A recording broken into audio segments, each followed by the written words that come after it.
adalah instalasi forensik atau yang lebih dikenal dengan ruang otopsi. Sebuah tempat di mana jasad-jasad akan diperiksa kondisinya, termasuk fenomena apa.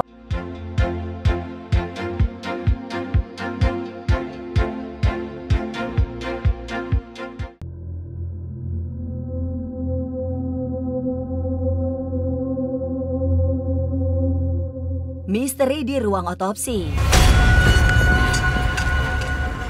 Kematian, sesuatu hal yang pasti dan menjadi misteri karena kita tak pernah tahu kapan ajal akan menjemput. Namun, semakin berkembangnya zaman dan keahlian manusia, adanya instalasi khusus untuk menguak penyebab kematian.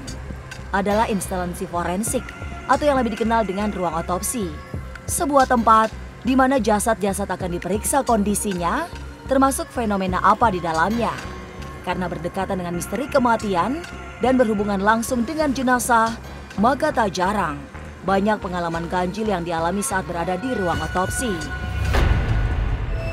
Ini namanya ruangan otopsi ya? Otopsi. Ya, jadi kita tempatkan di sini, kita identifikasi apakah ini jenazah dengan kasus yang wajar atau tidak wajar.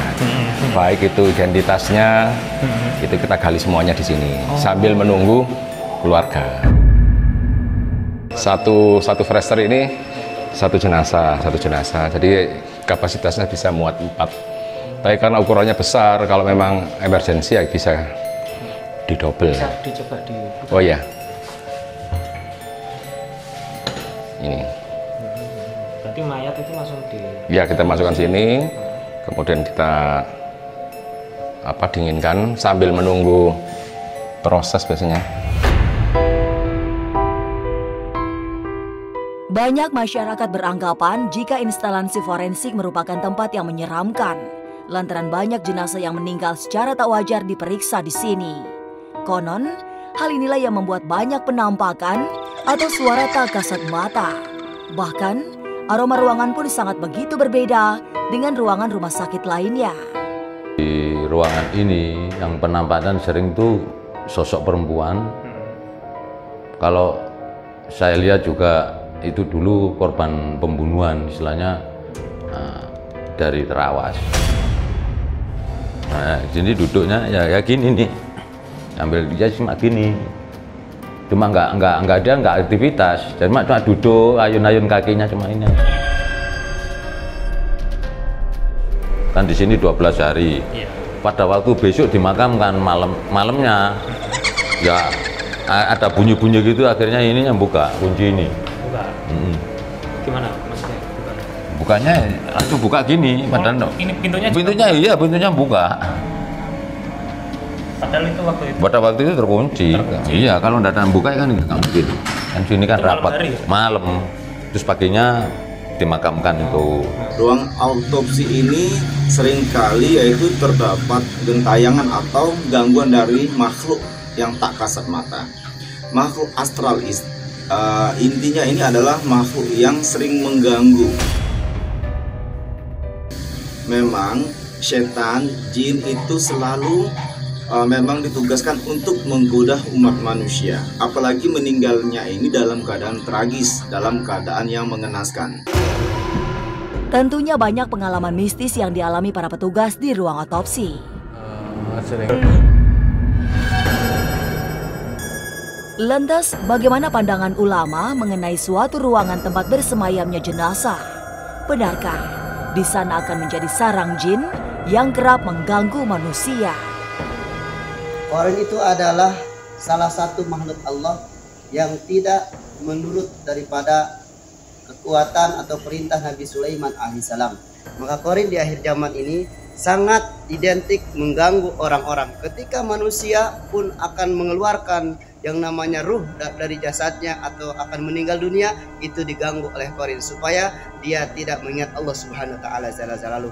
Kita jauhi mudah-mudahan korin tersebut dengan membaca istighfar kepada Allah Subhanahu wa taala dan banyak bertakwa kepada Allah Subhanahu wa taala.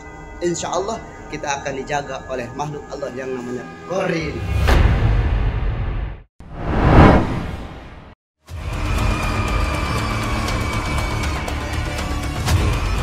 Perempuan di balik layar bioskop mati. Seketika bulu kuduk merinding saat menjajakan kaki di bioskop Gabus, Bekasi, Jawa Barat. Jarang tersentuh sejak tak lagi beroperasi, tak banyak yang tahu jika bioskop Gabus adalah bioskop horor sejak awal berdiri hingga akhirnya dikosongkan. Kalau untuk menampakkan serem ya memang benar menampakkan serem, tapi kan dia juga nggak pernah mengganggu lingkungan Gabus ini, penghuninya lagi. Kan kalau untuk orang-orang luar sering lihat, tapi kalau saya pribadi emang nggak pernah lihat. Penampakan yang paling sering dianggap mengganggu adalah sosok perempuan di balik layar bioskop. Saat bioskop masih aktif, ia akan muncul saat layar mati. Namun kini, saat bioskop tak lagi berfungsi, sosok perempuan tersebut kian sering menampakkan diri. Tak sekadar wujudnya yang sering terlihat, namun ia kerap mencelakai siapa saja yang berani mendekat pada layar tersebut. Kalau bioskop kan dari layar temboknya, yang dari depan sono tuh kadang turun. Jadi melalui bukannya jalan turun kaki, jadi pala duluan turun gitu.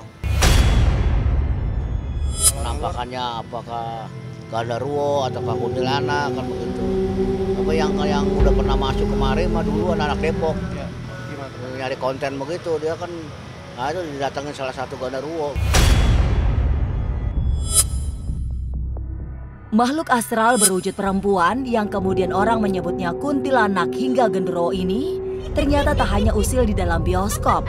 Siapapun yang melintas di area bioskop tengah malam kerap jadi korban keusilannya. Mirisnya, korban tak hanya diganggu dengan suara atau penampakan, tapi juga hal-hal yang membuat korban cedera. Kalau suara sering, kata kakak itu tuh biasa museng katanya. Itu seperti ketawa-ketawa.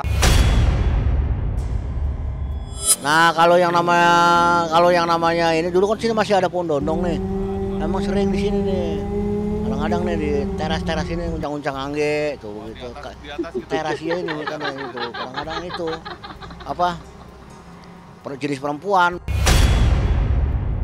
Nih, tapi yang saya tanya yang anak Depok itu, dia tuh yang dia kaget kok ini ada kereta begitu. Kereta biasa, kereta lokomotif. Ya, karena secara logikanya kan yang namanya ibu bilang kan yang namanya ibu bentuk apapun bisa. Kereta menabrak dia, nah itu dia lompat gitu. Perempuan misterius dari balik layar bioskop Gabus benar-benar bikin kesan horor.